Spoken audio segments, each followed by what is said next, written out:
లూకా సువార్త 17వ అధ్యాయము 37వ వచనంలోని భావాన్ని మనం చూద్దాం. చూడండి. శిష్యులు ప్రభువా ఇది ఎక్కడ జరుగును అని ఆయన అడిగినందుకు ఆయన పీనుగు ఎక్కడ ఉన్నదో అక్కడ గ్రద్దలను పోగవునని వారితో చెప్పాను. ఇక్కడ ఒక ప్రశ్నకు సమాధానంగా యేసుక్రీస్తు గారు ఈ సందర్భాన్ని చెప్తున్నట్లుగా కనపడతా ఉంది. ఏంటి ఆ ప్రశ్న? శిష్యులు అడిగిన ప్రశ్న ఏంటి అని అంటే, ప్రభువా ఇది ఎక్కడ జరుగును, ఇది ఎక్కడ జరుగును? ఇంతకీ ఏ సందర్భాన్ని గురించి వీళ్ళు ప్రశ్నిస్తా ఉన్నారు? వాళ్ళు అడిగిన ప్రశ్నలో ఎక్కడ జరుగును, ఏం జరగబోతుంది అంతే కదండి. ఇది ఎక్కడ జరుగును అని శిష్యులు అడుగుతున్నారని అంటే ఏదో జరగబోతున్న సందర్భాన్ని ప్రభు వారికి చెబితేనే కదా వీళ్ళు అడుగుతూ ఉన్నారు. ఇంతకీ ఏం జరగబోతుందని ప్రభు చెప్పారు? పై వచనాల్లో చదివితే మనకు అర్థమవుతుంది. అర్థమవుతుందా ప్రియమైన దేవుని వారారా? ఏంటి ఈ సందర్భం? ఒక సందర్భం మనకు అర్థం కావాలని అంటే మునుపట జరిగిన సందర్భాలన్నీ లేదా మాటలన్నిటిని మనం ఆలోచిస్తే అందులో ఉన్న భావాన్ని మనం స్పష్టంగా గ్రహించగలుగుతాం. ముందుగా ఇదే సందర్భాన్ని మత్తయి సువార్తలో మత్తయి గారు కూడా ఏమని రాస్తూ ఉన్నారో చదువుకుందాం. చూడండి. మత్తయి సువార్త 24వ అధ్యాయం 28వ వచనాన్ని మనం ఒకసారి చూడగలిగితే, మత్తయి సువార్త 24వ అధ్యాయం 28వ వచనంలో ఏమని రాయబడిందో, పీనుగు ఎక్కడ ఉన్నదో అక్కడ గ్రద్దలు పోగవును. ఆలోచించిన ప్రియమైన దేవుని వారలారా, ఏమంటారంటే ఇక్కడ కూడా పీనుగు ఎక్కడ ఉన్నదో అక్కడ గ్రద్దలు పోగవును. ఆలోచించిన ప్రియమైన దేవుని వారలారా, ఏంటి ఈ సందర్భం? పీనుగు అంటున్నాడు. పీనుగు ఉన్న చోట ఏమొస్తాయటండి? గద్దలు పోగైపోతాయట. ఇవి మనకి తెలిసిన పదాలే. పీనుగు అంటే ఏంటి? శవం, జీవం లేనిది, చనిపోయిన దేహం, శవం. అవును కదా? ఈ పీనుగు ఎక్కడైతే ఉంటుందో, శవం ఎక్కడైతే ఉంటుందో అక్కడికి ఏమొచ్చి చేరిపోతాయటండి? గద్దలు వచ్చి అలా వాలిపోతాయట. అంటే గ్రద్దలకి ఏమిష్టం? ఏమవసరం దానికి? శవం కావాలి. ఆకలి తీరాలంటే పీనుగులు, శవాలు, లేదంటే తన ఆకలి కోసం, ఆకలి తీర్చుకోవడం కోసం ఎక్కడ దొరుకుతాయని వేటాడటానికి లేదా చనిపోయిన దేహాల దగ్గరికి ఇవి వచ్చి వాలిపోతూ ఉంటాయి. ఎలా వస్తాయని చెప్తా ఉన్నాడు ఇక్కడ, ఎలా వస్తాయని రాస్తూ ఉన్నాడు ఇక్కడ. మళ్ళా చూడండి ఆ మాటను. ఎక్కడ ఉండునో అక్కడికి వచ్చి ఏమవుతాయంటే గద్దలు పోగైపోతాయి అక్కడ. ఆలోచించేయండి ఒకసారి మన దూరం వల్ల. కాకులు పోగొట్టడం మనం చూస్తాం.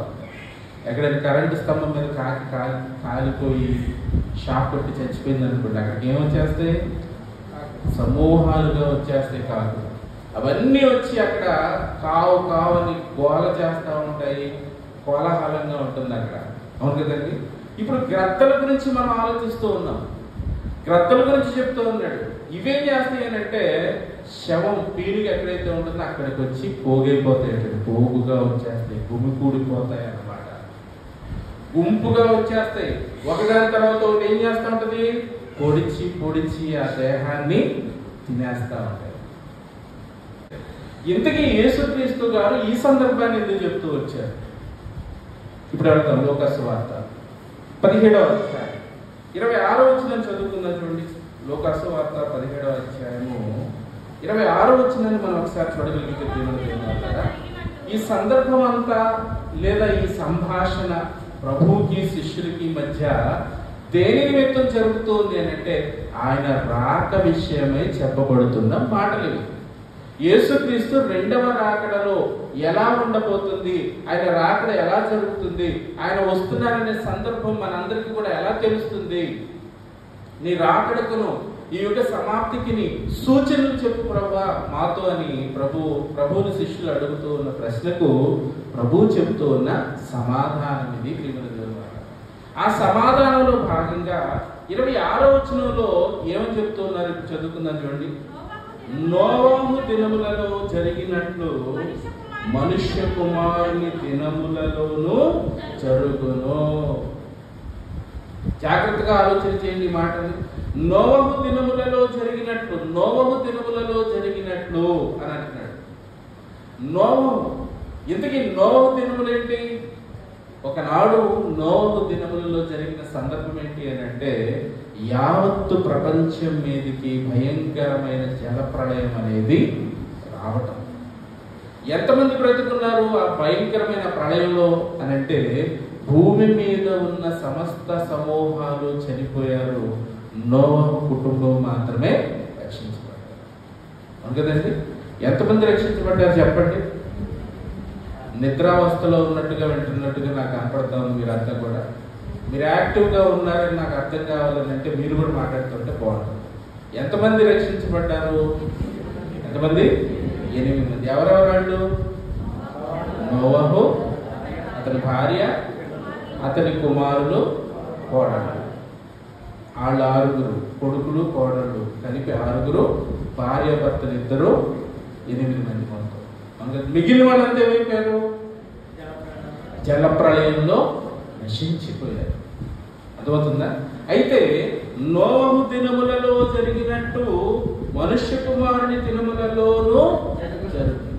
ఇంతకీ నోవహు దినాలంటే ఇవేం దినాలు అంటే, నోవహు భూమి మీద నిలిచి ఉన్న దినాలు. జల ప్రళయం వచ్చి అందరూ చనిపోయి ఆ తర్వాత మరల నోవహు భూమి మీదకి వచ్చిన తర్వాత ఈ ప్రజలందరూ కూడా విస్తరించడం మనం బైబిల్లో చదువుకుంటాం. అవును కదా? అంటే జల ప్రళయం ముందటి దినాలన్నమాట. ముందటి దినాల గురించి ఈ సందర్భం మనం చదువుకుంటూ ఉన్నాం. యేసుక్రీస్తు రాకలో కూడా ఏం సంభవించబోతా ఉంది? యేసుక్రీస్తు రాకలో ఏం సంభవించబోతా ఉంది? ఆయన దినాన్న పంచభూతములు విక్కుటమైన వేండ్రముతో లయం కాబోతా ఉన్నాయి. విశ్వం అంతా నాశనం కాబోతూ ఉంది. ఇక నాశనం జరగబోతా ఉంది యేసుక్రీస్తు రాకడ. ఇప్పుడు ఆ రాకడ ఎప్పుడు జరగబోతుందంటే, ఈ దినం రావచ్చు, ఈ క్షణం రావచ్చు, మరికొన్ని సంవత్సరాల తర్వాత అయినా రావచ్చు. ఎప్పుడు జరుగుతుంది అనేది మనకి తెలియదు, కానీ ఆయన రాక కోసం ఎదురు చూస్తూ ఉన్న దినాలలో మనమంతా కూడా నేడు ఉన్నాం. అవునా కదా? దేనికోసం ఎదురు చూస్తూ ఉన్నాం? ఆయన రాక కోసం ఎదురు చూస్తూ ఉన్నాం. అవును కదా ప్రియమైన పిల్లల? ఇప్పుడు ఆయన రాకడ దినాలలో ఏం సంభవించబోతా ఉంది అనే దానిని గురించి ఒక సందర్భాన్ని ఉదాహరణగా ప్రభు ఇక్కడ తెలియజేస్తూ ఉన్నాడు. ఏంటి ఆ సందర్భం జరిగిపోయింది అని అంటే, నోవహు దినాలలో. ఏం జరిగింది నోవహు దినాలలో? నోవహు దినములలో జరిగినట్లు మనుష్య కుమారుని దినములలోనూ జరుగును. ఏం జరిగింది నోవహు దినాల్లో? తర్వాత చెప్తున్నట్లు, నోవహు ఓడలోనికి వెళ్ళిన దినము వరకు, నోవహు ఓడలోనికి వెళ్ళిపోయిన దినము వరకు ప్రళయం. ఆ ప్రళయములో నుండి నోవహు కుటుంబం ఎలా రక్షించబడ్డారు? వాడ కట్టుకున్నారు, వాడలోనికి ప్రవేశించారు, దానికి తలుపు వేసేశారు, దేవుడు దానికి కీలు పూసేశాడు, దాన్ని బంధించేశాడు. ప్రళయం ప్రారంభమైంది, వాళ్ళు రక్షించబడ్డారు. మిగిలిన వారంతా రక్షణ లేక నశించిపోయారు. అదవుతుందా? నోవహు ఓడలోనికి వెళ్ళిన దినము వరకు జనులు, అప్పటి వరకునట ప్రజలు ఏ కార్యక్రమాలలో ఉన్నారు, ఎలా బ్రతుకుతున్నారు, ఎలా జీవిస్తున్నారు అనే విషయాన్ని ఇక్కడ చెప్తున్నాడు. జాగ్రత్తగా ఆలోచించండి. ఓడలోనికి వెళ్ళిన దినము వరకు జనులట తినొచ్చు, త్రాగుచు, పెళ్ళాడుచు, పెళ్లి గీయబడుచు నుండిరి. వాడలోనికి ప్రవేశించే వరకు కూడా జనులంతా ఏ పనిలో ఉన్నారని చెప్తా ఉన్నాడు ప్రభు ఇక్కడ. తినొచ్చు, త్రాగుచు, పెళ్ళాడుచు, పెళ్లికి ఇయ్యబడుచు ఉండిరి. తింటడం, త్రాగటం, పెళ్లి చేసుకోవటం, పెళ్లికి ఇయ్యబడటం, ఈ ప్రోగ్రామ్స్, ఈ కార్యక్రమాల్లోనే ఉన్నారట. ఎవరు వీళ్ళు? జనులు. వీళ్ళందరూ ఏమైపోయారు? ఓడలోనికి నోవహు వెళ్ళిపోయాడు. ఈ పెళ్లి కార్యక్రమాల్లోనూ, తినే కార్యక్రమాల్లోనూ, ఇల్లు కట్టే కార్యక్రమాల్లోనూ, లేదంటే జీవన సంబంధమైన ఈ పనుల్లోనే మునిగిపోయిన వీళ్ళందరూ కూడా ఏమైపోయారో తర్వాత మాటలు చదువుతాను చూడండి. అంతలో జలప్రళయం వచ్చి వారిని అందరినీ నాశనం చేశాను. అంతలోనే ప్రళయం వచ్చేసింది. వీళ్ళందరూ ఏమైపోయారు? నాశనం. అంటే నాశనం అయిపోయే వరకు కూడా ఏ కార్యక్రమాల్లోనే మునిగిపోయారు వీళ్ళంతా కూడా? తినటం, తాగటం, పెళ్లి చేసుకోవటం, పెళ్లికి ఇస్తూ ఉండటం.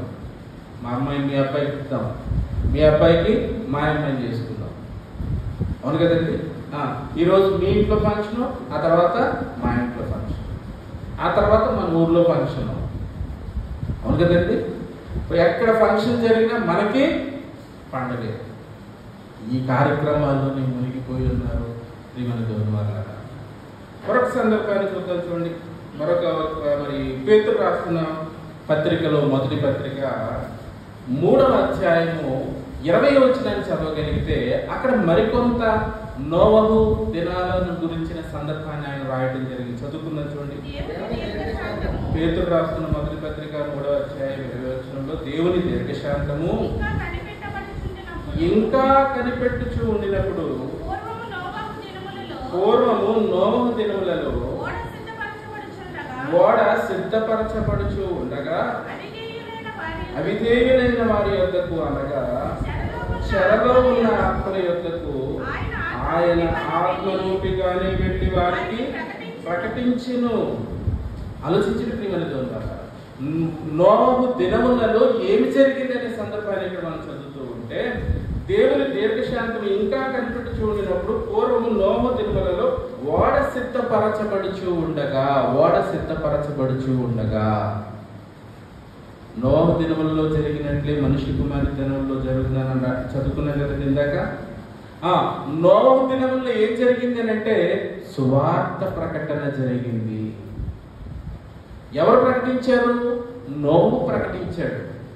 ఏమని ప్రకటించాడని అంటే, ప్రళయం రాబోతుంది, దేవుని కోపాగ్ని మన మీదకి దిగబోతా ఉంది, మీరంతా నశించిపోబోతా ఉన్నారు, ఇదిగో రక్షణలోనికి మీరు రావాలని అంటే, మీరు కూడా ఓడలోనికి ప్రవేశించాలని అంటే మీరు వినండి, మార్పు చెందండి, దేవునికి లోబడండి, దేవుని కోసం ఆలోచన చేయండి, దేవుని కోసం బ్రతకండి. ఎందుకు ప్రళయం వచ్చేసిందండి? దేవుడు చెప్తా ఉన్నాడు కదండి, నా సన్నిధిని వారి అంతము. నోవహు దేవుడు చెప్పాడు. దేవుడు ఆదికాండంలోనికి వెళ్దాం చూడండి. ఆదికాండము 6వ అధ్యాయంలోనికి వెళ్ళినప్పుడు దేవుడు ఏమని తెలియజేస్తా ఉన్నాడు నోవహుకు అనే విషయాన్ని మనం ఆలోచన చేయగలిగితే ప్రియమైన దేవుని వాళ్ళారా, 6వ అధ్యాయం 6వ వచనం చదువుకుందాం చూడండి.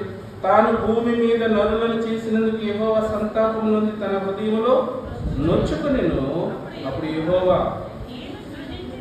5వ వచనం కూడా చూద్దాం. నరుల చెడుతనము భూమి మీద గొప్పదనియు, వారి హృదయం యొక్క తలంపుల్లోని ఊహ అంతయు ఎల్లప్పుడు కేవలం చెడ్డదని యెహోవా చూసి. ఎందుకు జలప్రళయాన్ని రప్పించాలనుకున్నాడు దేవుడు అని అంటే, మనుషుల హృదయాలోచనలు పాడైపోయాయి, వారి జీవితం పాడైపోయింది, వారి బ్రతుకు పాడైపోయింది. దేవుని కోసం పట్టించుకోకుండా, దేవుని గురించి ఆలోచించకుండా, భయం లేకుండా ఈ లోకాన్ని అనుభవించటం మీదే మనసు కలిగి వారు బ్రతుకుతూ ఉన్నారు. చెడుతనంలో వాళ్ళు ఏం సాధించారు? డిగ్రీ సాధించారు. అందుకని దేవుని కోపం వారి మీద రగులుకుంది. నోవహు ఒక్కడి నీతిమంతుడిగా కనపడ్డాడు. ఇతను నేను రక్షిస్తాను, వీళ్ళందరినీ నశింప చేస్తాను జలప్రళయం ద్వారా నిర్ణయం తీసుకున్నాడు. ఇదిగో నీ కొరకు ఒక ఓడను సిద్ధపరచుకొని నోవహుకు తెలియజేశాడు.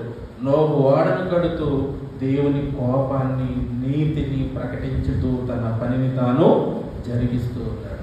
అలా ప్రకటిస్తున్నప్పుడు ఎవరు ప్రకటించారు అక్కడ అనే సందర్భానికి పేతురు గారు చెప్తూ ఉన్నారు. చదువుకున్న పేతురు పత్రికలోని మొదటి పత్రిక 3వ అధ్యాయం 20వ వచనంలోని మాట మనం చూడండి. పూర్వము నోవహు దినములలో ఓడ సిద్ధపరచబడుచు ఉండగా అవిధేయులైన వారి యొద్దకు, అనగా చెరలో ఉన్న ఆత్మల యొద్దకు ఆయన ఆత్మరూపిగానే వెళ్ళి వారికి ప్రకటించెను. ఆ ఓడలో కొందరనగా 8 మంది నీటి ద్వారా రక్షణ పొంది. ఆత్మరూపిగానే ప్రభు వెళ్ళి వారికి ఏం చేశారటండి? సువార్తను ప్రకటించాడు, రక్షణను ప్రకటించాడు. ఆలోచించండి ప్రియమైన వాళ్ళారా.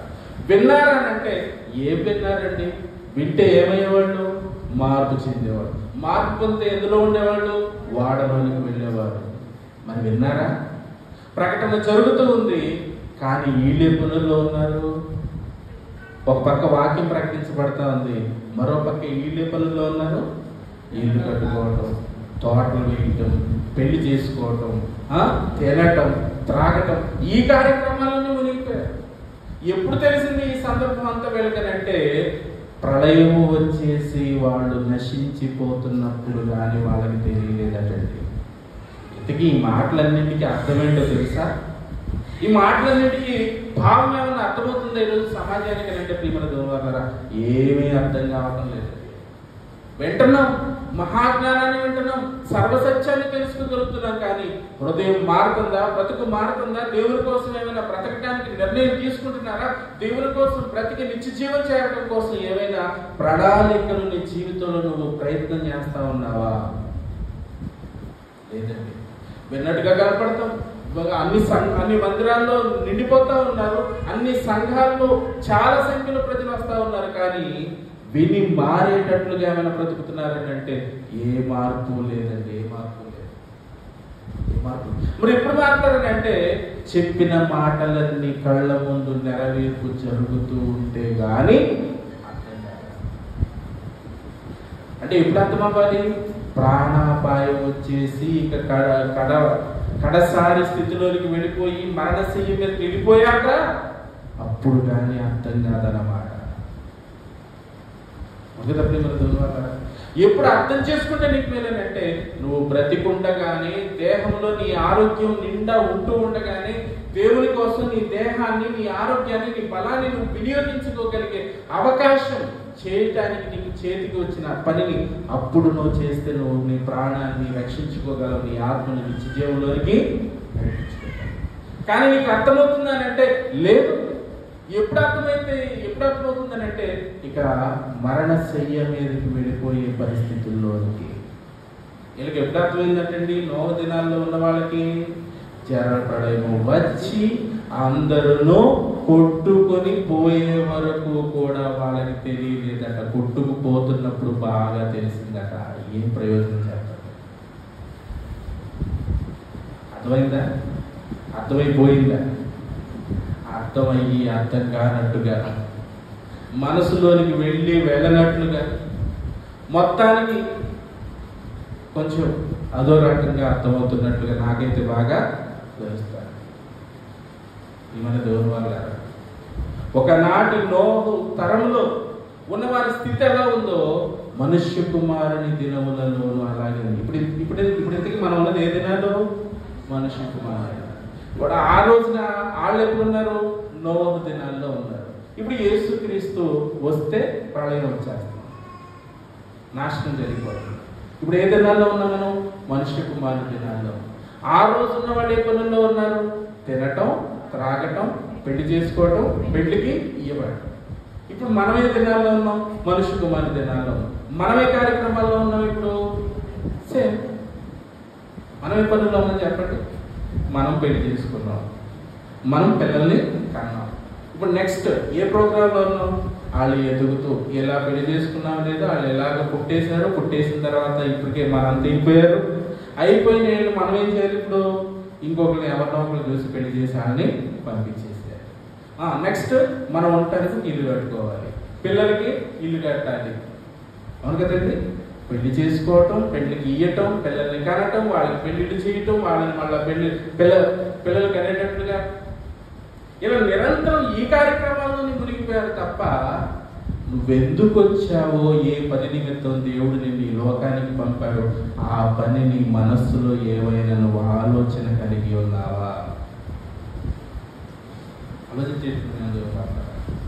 ఒకసారి పరిశీలించండి. ఏ పనుల్లో ఉన్నామా? లేచామంటే మొదలు బయటికి వెళ్ళి అది తీసుకురా, ఇది తీసుకురా, మంచినీళ్ళు వస్తున్నాయి, మంచినీళ్ళు పట్టు. అవును కదండి? పిల్లలకి అది కొను, లేదంటే ఇది కొను, ఆ పని చేయి, ఈ పని చేయి, అది చేయి, ఇది చేయి. 24 గంటలు నిరంతరము ఈ కార్యక్రమాలకే సరిపోతుంది తప్ప నన్ను కన్నా ఆయన ఒక ఆయన పరలోకంలో ఉన్నాడు, నా మీద ఆయన చాలా ఆశలు పెట్టుకున్నాడు, నా నిమిత్తం ఆయన చాలా ప్రణాళిక సంకల్పాన్ని కలిగి ఉన్నాడు, ఆయన కార్యక్రమాన్ని నీ భూమి మీద చెయ్యాలి, నేను దేవుడి కోసం అనేక కార్యక్రమాలు చేసి ఈ లోకాన్ని ముగించుకుని నేను వెళ్ళిపోవాలి, నాది ఈ లోకం కాదు పరలోకం, ఆ లోకానికి నేను వెళ్ళాలి, నేను చేరాలి అంటే నేను ఇక్కడ పని ముగించాలి, ఈ పని మీద నేను దృష్టి పెట్టాలి అని ఎవరు అనుకుంటున్నారు? ఎవరు పని చేస్తున్నారు? చెప్పండి ప్రియమైన దేవుని వాళ్ళ. రోజు ఈ కార్యక్రమాలే. వాళ్ళకి బాగాలేదు, వీళ్ళకి బాగాలేదు, వాళ్ళకి అన్నం పెట్టాలి, వీళ్ళకి అన్నం పెట్టాలి, వండి పెట్టాలి, తీసుకురావాలి, ఉద్యోగం చేయాలి, సంపాదించాలి, కూడబెట్టాలి. 24 గంటలు ఈ కార్యక్రమాలకే పరిమితం అయిపోయాయి తప్ప దేవుని పని నేను చాలా చెయ్యాలి, నేను ఈరోజు ఏ పని చేయలేకపోయాననే చింత ఈరోజు మనుషుల్లో ఉందా? ఆలోచించండి. ఎంత చేస్తున్నా నా కోసం ఏం చేశారు, నా కోసం ఏం మీరు చేశారు? ఎందుకంటే ఈ లోకంలో నువ్వు వచ్చింది, ఇందు నిమిత్తం మనం ఈ లోకంలో పుట్టింది, ఈ కార్యక్రమాల కోసం మనం బ్రతుకుతున్నది. నీకు ఇచ్చిన ఈ ఆయుష్ని, నీకు ఇచ్చిన ఈ జన్మను, ఈ బ్రతుకును, ఈ బలాన్ని దేవుని కోసం వినియోగించడానికి నువ్వు ఆసక్తి చూపుతున్నావా? అనుభవించడానికి ఆసక్తి చూపిస్తూ ఉన్నావా? ఆలోచించేది ఒకసారి. ప్రియమైన దేవుని రెండో పత్రికలోకి వెళ్తాం. పేతురు రాసిన రెండో పత్రిక 2వ అధ్యాయం 5వ వచనాన్ని మనం ఒకసారి చూడగలిగితే, పేతురు రాసిన రెండో పత్రిక 2వ అధ్యాయం 5వ వచనం, మరియు ఆయన పూర్వకాలమందున్న లోకమును విడిచిపెట్టక భక్తిహీనుల సమూహము మీదకి జలప్రళయము రప్పించినప్పుడు నీతిని ప్రకటించిన నోవహును మరి 7 కాపాడు. ఎవరిని కాపాడాడండి? నీతిని ప్రకటించిన నోవహును మరి 7 మాత్రమే కాపాడాడు. మరి మిగిలిన వాళ్ళందరూ ఏమైపోయారు? భక్తిహీనులుగా, భక్తి లేక నిత్యాగ్నిలోనికి ఈ రోజున వెళ్ళిపోతున్నారు. ఆ రోజున జల ప్రళయంలో నశించిపోయారు. జల ప్రళయంలో నశించిపోయారు. ఎవరు మాత్రమే కాపాడబడ్డారు అంటే నీతిని ప్రకటించిన నోవహును అతనితో పాటు మిగిలిన 7.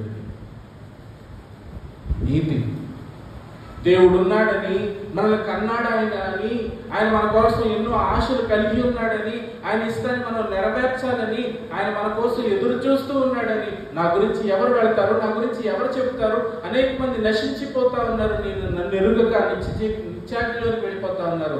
వారిని ఎవరు కాపాడుతారు, ఎవరు వెళతారు, ఎవరు చెబుతారు, ఎవరు వారిని రక్షించడానికి ఇష్టపడతారు? ఎవరున్నారండి చెప్పేవాళ్ళు? ఎవరున్నారండి ఆయన గురించి ఆలోచించేవారు? ఎవరున్నారండి దేవుని కోసం సమయాన్ని వెచ్చించాలి, దేవుని కోసం ఏదైనా పని చేద్దాం అనుకునేవాళ్ళు ఈ రోజు చెప్పండి? అన్ని సొంత పనులే కదా, అన్ని సొంత కార్యక్రమాలే కదా. ఏంటి సొంత పనులేనంటే నువ్వు ఇల్లు కట్టుకోవడం, నువ్వు తినటం, నువ్వు త్రాగటం, నువ్వు సుఖపడటం, దీనికోసమే పరితపించిపోతా ఉంది ఈ లోకం అంతా కూడా. ఎలా పరితపిస్తుంది, ఎలా ప్రయాసపడతా ఉంది, ఎలాగ ఆసక్తి కలిగి ఉంది అనే సందర్భాన్ని ప్రభు పీనుగు ఎక్కడ ఉండునో గ్రద్దలు అక్కడ పోగవును అని చెబుతూ ఉన్నాడండి. అర్థమవుతుందండి? పీనుగు ఎక్కడుంటే గ్రద్దలు అక్కడ.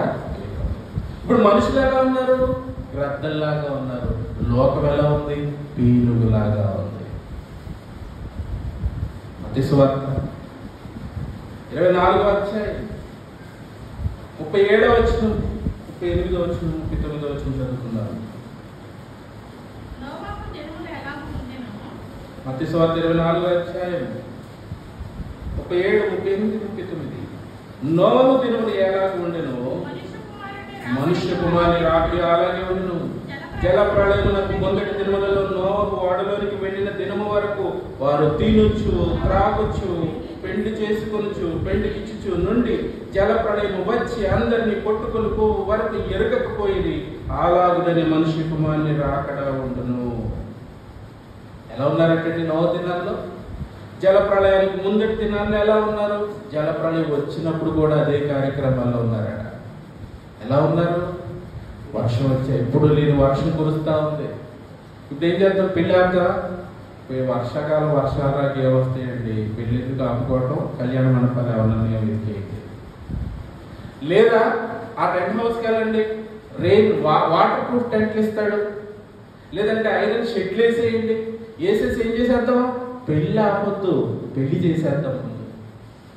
అవును కదా? ఇక భోజనాలు కంగారు అవసరం లేదండి. వాన వచ్చినా తుఫాను వచ్చినా భోజనాలు మాత్రం ఆగవండి. వచ్చేవాడు వస్తాడు, అది పల్లెలు వేసిస్తే చాలు.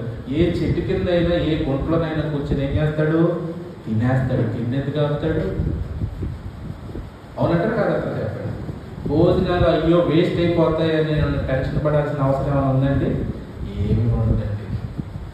అవసరమైతే ఆడే పరదా తెస్తాడు, ఆడే టెంట్ వేస్తాడు, మొత్తం సెట్టింగ్ అంతా తినడానికి వచ్చినట్టు చేస్తాడు. అవునంటారు కదంతా చెప్పండి. భోజనాలు వండి పెట్టడం చాలు, అవి ఎలా సేవ్ చేయాలో వచ్చినట్టు చూసుకుంటారు. ఎందుకనంటే అదే ఇంపార్టెంట్ కనుక, దానికే బ్రతుకుతున్నారు కనుక. అదంటారు చెప్పండి. ఒకవైపు జలప్రళయం వస్తుంది, భోజనాలు ఆగటం లేదు. ఒకవైపు జలప్రళయం ప్రారంభమైంది, ఏమవటం లేదు, పెళ్ళిళ్ళు ఆగటం లేదు, పెళ్ళిళ్ళకి ఇవ్వటం ఆగటం లేదు, తినటం ఆగటం లేదు, తాగటం ఆగటం లేదు. నేను వీడియో చూసాను పొద్దున.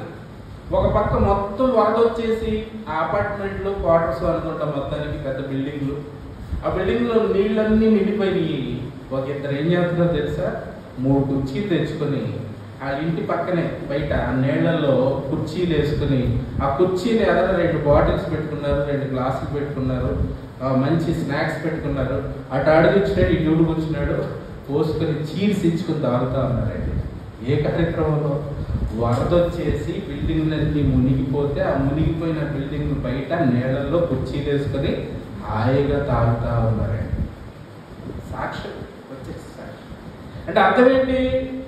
తుఫాన్ వచ్చినా, వరద వచ్చినా, ప్రళయం వచ్చినా, ఏ వచ్చినా మాకు మాత్రం మా ఎంజాయ్మెంట్ నాకు కావాల్సిందే. నేను తినటం ఆగను, నేను త్రాగటం మానను, ఏది మానను. నేను నా బ్రతుకు నేను మార్చుకోను. నేను నా కోసమే బ్రతుకుతాను. నా ఇష్టాన్ని నేను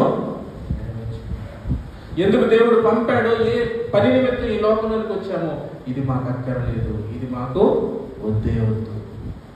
ఎందుకు వచ్చారండి యేసుక్రీస్తు ఈ లోకంలో? పరలోకంలో సర్వ సుఖాలతో ఉండవలసిన ఆయన శరీరాన్ని ధరించుకుని మట్టి దేహంతో ఈ లోకంలోనికి ఎందుకు మనుషుని పోలికగా పుట్టాడు? దాసుని స్వరూపాన్ని ధరించుకున్నాడు, తను తాను రిక్తులుగా చేసుకున్నాడు, సిలువలో వేలాడాడు. ఎందుకు?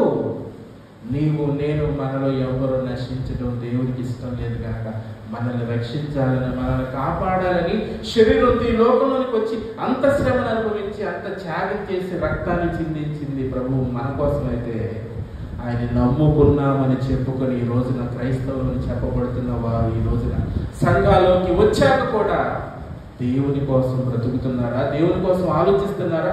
లోకం వైపు పరుగులు తీస్తున్నారా? లోక ఆకర్షణలో మునిగిపోయారా? చెప్పండి. లోకం ఎలా ఉంది? ఒక గ్రద్దకి శవాన్ని చూస్తే ఎలాగైతే ఆసక్తి కలిగి వెంటనే వచ్చి వాలిపోయి దాన్ని పొడిచి తింటుందో, లోకాన్ని మనుషులు ఈ రోజున అలాగే తింటున్నారు. తింటం లేదు చెప్పండి. లోకం ఎలా ఆకర్షిస్తుంది? గ్రద్దకి పీనుగును చూస్తే ఎలాంటి ఆకర్షణ వచ్చేస్తుందో, మనుష్యులకు లోకాన్ని చూస్తే అంతే ఆశ, అంతే ఆసక్తి. వచ్చి వాలిపోతారు, భూమి కూడిపోతారు, గుంపులుగా చేరిపోతారు, దాన్ని అనుభవించడానికి పరుగులు తీస్తూ ఉంటారు. టైటిల్ ఏంటంటే ఏం మనుషులరా లేదు.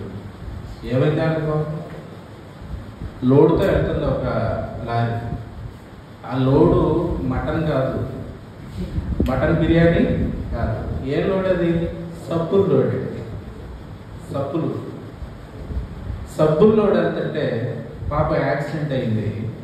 యాక్సిడెంట్లో అవతల బండిలో యువతల బండిలో డ్రైవర్లు ఉంటారు కదా, ఒక బండిలో వాడు చచ్చిపోయాడట, ఇంకొక బండిలో ఇరుక్కుపోయి ఉన్నారు. వాళ్ళెవరు? సాటి మనుషులు. అవును కదా? సాటి మనుషులు ఆపదలో చిక్కుకొని నలిగిపోయి దేహం మరి ఆ బాడీలో ఇరుక్కుపోయి ఉన్న మనుషులు ఇలా కనపడటం లేదు. ఏం కనపడుతున్నాయి? లోడ్ పడిపోయిన లోడ్, యాక్సిడెంట్ అయి పడిపోయిన లోడ్లో ఉన్న సబ్బుల మీద ధ్యాసతో ఏం చేస్తున్నారు చూడండి, పెట్లు ఎత్తుకుపోతున్నారండి. ఆ సబ్బులు అలాగే ఉండిపోతాయా?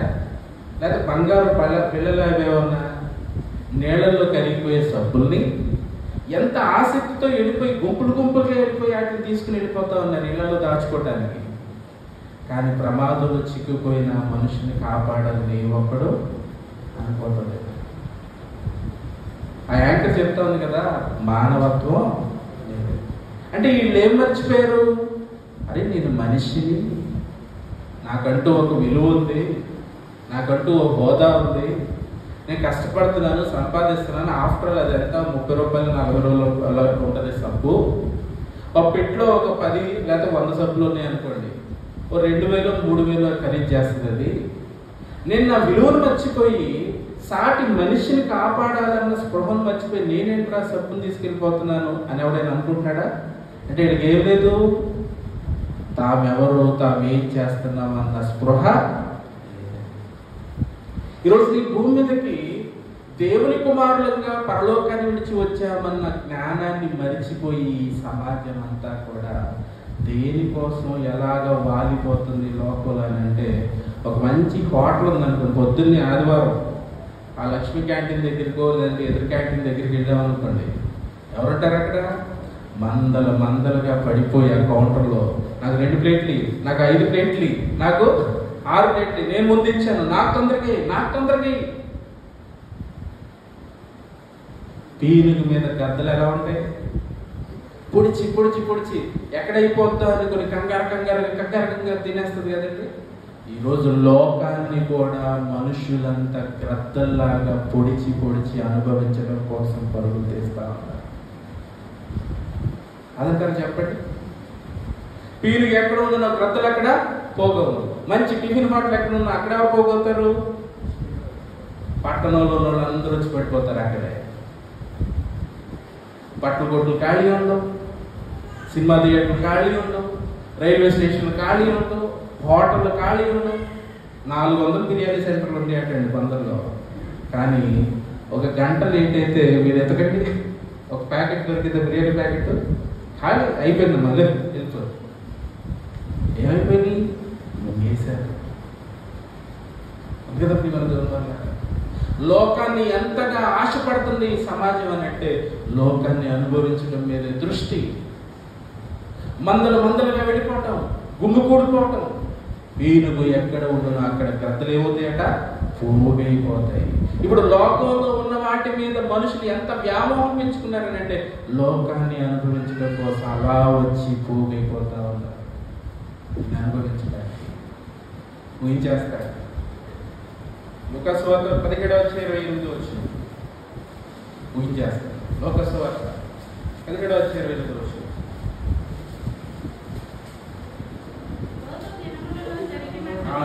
ఇంకే దినాలు చెప్తున్నాడండి? నోహ దినాలు. తర్వాత ఏ దినాలు? లోతు దినములలో జరిగినట్లును జరుగును. ఆ దినాల్లో ఏం జరిగింది? లోతు ఒక్కడే నీతిమంతుడిగా ఉన్నాడు. అతని భార్య, అతని పిల్లలు. లోతును బట్టి దేవుడు వారిని కాపాడాలనుకున్నాడు. కొడుకులు ఏమైపోయారో తెలియదు, కూతురు మాత్రం వచ్చారు లోతుతో పాటు. అంత ఏమైపోయారు?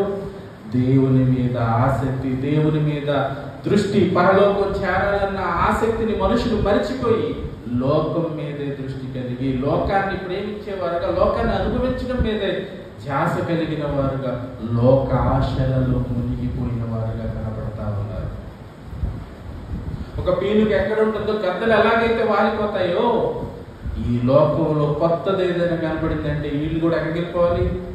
కొత్త హోటల్ పెట్టారంట, పద వెళ్ళిపోతాం. కొత్త సినిమా రిలీజ్ అయింది, పద వెళ్ళిపోతాం. ఏదో కొత్తది ఏదో ఏర్పాటు చేశారు, పద అక్కడికి వెళ్ళిపోతాం. ఒకసారి టేస్ట్ చూద్దాం పద అని లోకాన్ని అనుభవించడం కోసమే పరుగులు తీసేవాళ్ళుగా మారిపోయే దినాలివి యేసు రాకడ దినాలలో. ఏ గడియలో ఆయన వస్తారు, ఏ క్షణాన్ని వస్తారు, ఏ దినాన్ని వస్తారో తెలియదు అని అన్నప్పుడు, ఆయన చెప్పిన గుర్తులన్నీ నీ కళ్ళ ముందు కనపడతా ఉన్నప్పుడు జాగ్రత్త కలిగి, భయం కలిగి, ప్రభు ఒకవేళ ఇప్పుడే వచ్చేస్తే ఒకవేళ నేను నరకానికి వెళ్ళిపోతానేమో. నరకం సామాన్యమైనది కాదు. నరకం అంటే భయపడుతున్నాడండి మనిషి. భార్య అంటే భయపడతాడు, యజమాని అంటే భయపడతాడు, లోకంలో ఎందరికో భయపడతాడు. కానీ దేవుడు అంటే భయం ఉండదు. వెళ్ళబోతున్న నరకం అంటే అంతకంటే ఇలా నరకం చాలా ప్రమాదకరం. ఒకవేళ ఇలాగే నువ్వు బ్రతుకుతూ చనిపోతే క్షణంలో వెళ్ళిపోయేది భయంకరమైన పాతాళం అయితే, అక్కడ ఇదే ప్రసంగం నిరంతరం నీకు జ్ఞాపకం వచ్చిన నువ్వు చేయగలిగేదేమీ,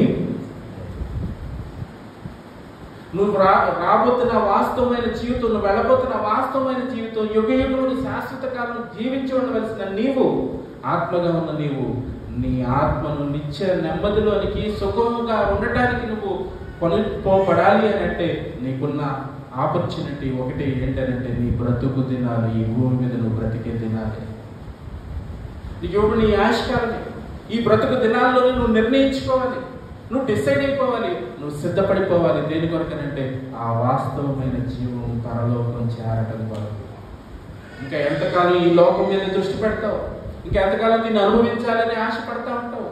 ఈ లోకాన్ని ఎలా అనుభవిస్తున్నాడు మనిషి అని అంటే, కొరింథీయులకు రాసిన అపోస్తలుడైన పౌలు గారు మొదటి పత్రిక 7వ అధ్యాయం, కొరింథీయులకు రాసిన మొదటి పత్రిక 7వ అధ్యాయం 31వ వచనం చదువుతున్నాను త్వరగా. 7వ వచనం 31వ వచనం. ఈ లోకమును అనుభవించువారు, లోకమును అనుభవించడం ఏంటండి? లోకాన్ని ఎలా అనుభవిస్తారండి? లోకములో ఉన్న వాటిని మీరు ప్రేమించొద్దు అని అన్నాడు దేవుడు. లోకంలో ఏవేవి ఉన్నాయో వాటిని అన్నిటిని ప్రేమిస్తున్నాడట మనిషి. ఆ ప్రేమించిన వాటిని రుచి చూడాలి, అనుభవించాలి, అవన్నీ చెయ్యాలి అనుకుని లోకాశలలో మునిగిపోయి వాటి చేత ఆకర్షించబడిపోయి వాటి కోసమే బ్రతుకుతున్నాడు, వాటి మీద దృష్టి పెడతా ఉంటాడు. దేవుడు మర్చిపోతున్నాడు. దేవుని దేవుని బాప్తిసం తీసుకున్నాను కదా, పర్వాలేదు పరలోకానికి వెళ్ళిపోతాను. ఆదివారం కనపడుతున్నాను కదా, చాలా పరలోకానికి వెళ్ళిపోతున్నాను. అవి చెప్పారు పరలోకానికి వెళ్ళిపోతారు. ఆలోచించండి ఒకసారి. లోకమును అనుభవించేవారు అమితముగా అనుభవింపనట్లును అమితంగా అనుభవించొద్దట. క్రైస్తవుడా, ఎలా ఉంది నీ జీవితం?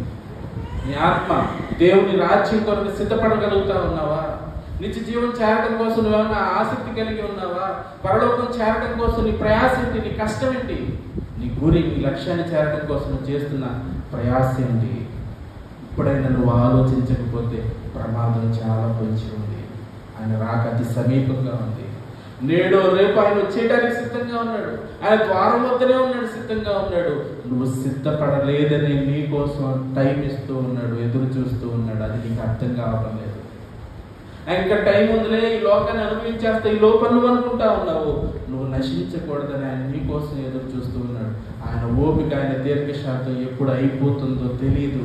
ఆయన ఓపిక అయిపోతే దీర్ఘశాంతం, ఆయన కనిపెట్టడం అయిపోతే క్షణంలో నువ్వు పాతాళానికి జారిపోయే సందర్భం ఉంది.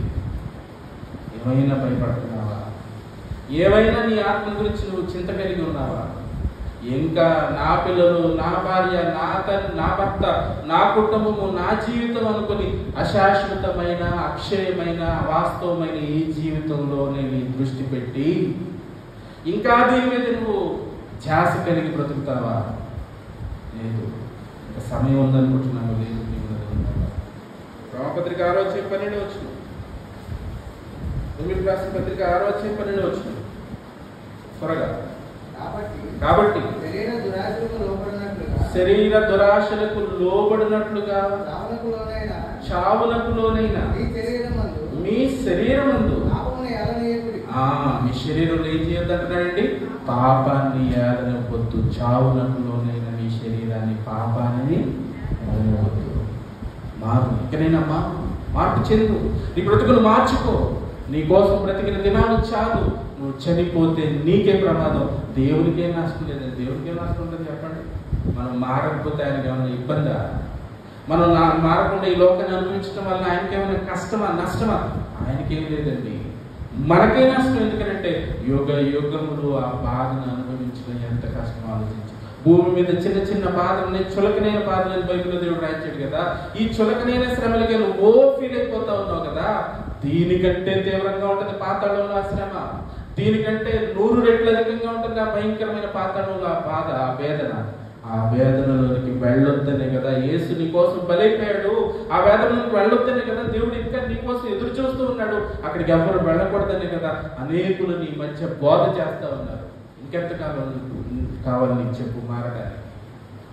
సమయం లేదు. పీనుగు ఎక్కడ ఉండునో, గ్రద్దలు ఎక్కడైతే అలా పోగైపోతాయో, ఈ లోకంలో ముగింపు దినాల్లో మనుషులు కూడా అలాగే బ్రతుకుతారని దేవుడు చెబుతున్నాడు. నువ్వు కూడా అలాగే బ్రతుకుతున్నావు గ్రద్దలాగా. దానికి ఉన్న యాటిట్యూడ్ ఏంటంటే, గ్రద్దకున్న యాటిట్యూడ్ ఏంటంటేనండి, ఇది మాంసాహార పక్షి. ఇవి ప్రస్తుతం ప్రపంచవ్యాప్తంగా 60 లక్షల సంఖ్యలో ఉన్నాయండి. ఇది దీనికి ఉన్న బిరుదు ఏంటంటే అవకాశవాద వేట పక్షి అండి. ఏంటిదంటే ఇది అవకాశవాద వేట పక్షి. ఇది ఎక్కువగా దేన్ని ఆశపడుతుంది అంటే చనిపోయిన వాటిని, చనిపోయిన జీవుని భుజిస్తూ ఉంటుంది. ఇది గాలిలో ఎగురుతూ పల్టీలు కొట్టడం లేదు, చాలా ప్రవీణురాలు. ఎక్కువ కాలం గాలిలోనే తేలియాడుతూ ప్రచారం కొడతా ఉంటుంది. ప్రాణంతో ఉన్న కలేబరాలను వేటాడుతూ తినడానికి ఎక్కువగా ఇష్టపడతా ఉంటాయి. అలాగే చచ్చిన జంతువులు కూడా ఇవి ఉంటాయి. ప్రాణంతో కొన ఊపిరితో ఉన్న వాటిని వేటాడి చంపుకొని తినడం దీనికి ఇష్టపడతాను. మనం అలా లేవా? ఆదివారం వచ్చిందని అంటే నాకు ఏ పని లేదు అన్నట్టుగా బయలుదేరుతారు. ఎక్కడికి? మార్కెట్. అక్కడికి చూడండి, ఎతుకుతాడు కోడిని, చేపలు ఎతుకుతాడు, రొయ్యలు ఎతుకుతాడు. లైవ్ లేవా అంటాడు. ఎందుకంటే బతికొన్నది ఎతికి దాన్ని పట్టుకొని దాని బరువు చూసి ఆయన కళ్ళ ముందు దాని పేక కోసి దాని బాడీ అంతా లాగేసి దాని ఎంట్రుకలన్నీ పీకేసి దాన్ని కాల్చి డ్రెస్సింగ్ చేసి నరికేసి అది తీసుకొచ్చి ఆవిడకి ఇస్తాడు. ఆవిడ తీరిగ్గా వంట మొదలు పెట్టింది. 12 అయితే ప్రార్థన కాలం బయలుదేరుతాడు. ఇప్పుడు చచ్చిపోగానే ఎవరు రావాలి? దేవదత్తులు రావాలి. ఏం కష్టపడ్డాడు? ఆదివారం ఉదయం నుంచి 12 దాకా మధ్యాహ్నం 5 నిమిషాలు తినే అన్నం కోసం కోడిని ఎదిగినంతసేపు దేవుని మాట్లాడడానికి సమయాన్నే ఇవ్వడు. ఇక్కడంతా దానికి ఏమిష్టమంట? వేటాడి కొన ఊపిరితో ఉన్న దానిని వెతికి తినటం ఇష్టమంట. ఈరోజు మనిషిగా నీకు కూడా అదే ఇష్టం కదా? ఇక్కడ కాదు, విజయవాడలో తిందాం అంటాడు ఒకడు. అక్కడెక్కడో బిర్యానీ బాగుంటుందంటే అక్కడికి వెళ్ళి తిందాం అని అంటాడు ఇంకొకడు. భీమవరం వెళ్ళి తినొద్దాం బిర్యానీ అనుకునే కుర్రాళ్ళు చూశాను నేను. పిల్లలు ఉంటారు కదా, చదువుకునే పిల్లలు. భీమవరంలో బిర్యానీ మంచి టేస్టీగా ఉంటుందట, అక్కడికి వెళ్ళి భీమవరం తినొద్దాం అనుకుంటున్నాం అనేసి అంటా ఉంటారు. వెళ్ళు, తిను, మంచిదే. కానీ దేవుడు నీకు దినాన్ని ఇచ్చింది దీనికోసం కాదు, ఈ లోకాన్ని అనుభవించడం కోసం కాదు. ఇక చాలు అనుభవించింది, ఇకనైనా నీ ఆత్మ గురించి ఆలోచించు. ఈ దేహం మట్టిలో కలిసిపోయింది. నువ్వెంత పోషించినా ఒక రోజు ఈ దేహం మట్టిలోకి వెళ్ళిపోతుంది. ఈ మట్టిలోకి వెళ్ళాక దీన్ని తినడానికి కొన్ని ఎదురు చూస్తూ ఉన్నాయి పురుగులు. అర్థమవుతుందా? పురుగులు తినే పురుగులకి ఆహారంగా మారిపోయి మట్టి దేహం మీద మోజుతో యుగ యుగములు శాశ్వత కాలం ఉండవలసింది ఆత్మను నువ్వు ఎక్కడికి తీసుకెళ్తున్నావు తెలుసా? విద్యార్థిలోని తీసుకుని వెళ్ళిపోతున్నావు. నువ్వు మారాలని, నువ్వు జాగ్రత్త పడాలని, సిద్ధపడాలని ఆయన రాకడకు ముందు ఎన్నో సూచనలు ప్రభు చెప్పాడు. ఆ సూచనలు చూస్తున్నా నీలో భయం ఉందా? ఆయన రాకడ కోసం ఎదురు చూడాలన్న మనసు ఉందా? సిద్ధపాటు ఉందా? ఇంకా ఎంతకాలం ఎదురు చూడాలి నీకోసం? దేవుడు మారతావులే ఎన్ని సంవత్సరాలు ఎదురు చూశాడు. మార్పు లేని నీ స్థితిని చూసి ఒక రోజున నిర్ణయం తీసుకుంటే క్షణంలో నువ్వు వెళ్ళిపోయేదానికి తెలుసా? విద్యార్థిలోనికి. ఇక అక్కడికి వెళ్ళాక నీకు బోధ ఉండదు, నేను పట్టించుకునేవాడు ఉండదు, నీ ద్వారా సహాయం పొందిన వాళ్ళందరూ నీకు సహాయం చేయడానికి అక్కడికి వచ్చేవాడు ఒక్కడో ఉండడు. ఏ సహాయము ఉండదు, ఏ అవకాశము ఉండదు. అక్కడ ఉండేది ఒకే ఒకటి ఏంటంటే బాధ, ఏడుపు, పొద్దు ప్రియమైన దేవుని పిల్లారా, అక్కడికి నువ్వు వెళ్ళకుండా ఉండాలని అంటే ఇక్కడ నువ్వు సిద్ధపడితేనే అది నీకు సాధ్యం. సిద్ధపడాలని హెచ్చరికగా దేవుడి మాటలని తెలియజేశాడు. విన్నారు? మారతారా? మీకు ప్రయోజనం. మారరా? మీకే నాశనం. ప్రార్థన చేసుకుంటాం. పరిశుద్ధమైన తండ్రి, మమ్మల్ని ప్రేమించి ఎన్నో మా కొరకు చేశారు. చివరిగా మీ కుమారుడైన క్రీస్తుని పాపులమైన మా నిమిత్తమై బలిగా ఈ లోకానికి అందించారు. మీరు చూపిన ఈ కృపకు, మీరు చూపిన ఈ ప్రేమకు ఏమిచ్చి నన్ను రుణం తీర్చుకోలేదు. కేవలం మా సమయాన్ని ఇవ్వగలిగే స్థితిలో ఉండి కూడా సమయాన్ని కూడా ఇవ్వలేని పరిస్థితులు కూడా. ఇప్పుడు నేను విన్న మాటలు కొందరు నేను ఆలోచింప చేసి నిత్య జీవం కొరకు సిద్ధపరచకూడదు. సహాయం దయచేయమని అడుగుతూ మా ప్రభు రక్షకుడైన యేసుక్రీస్తు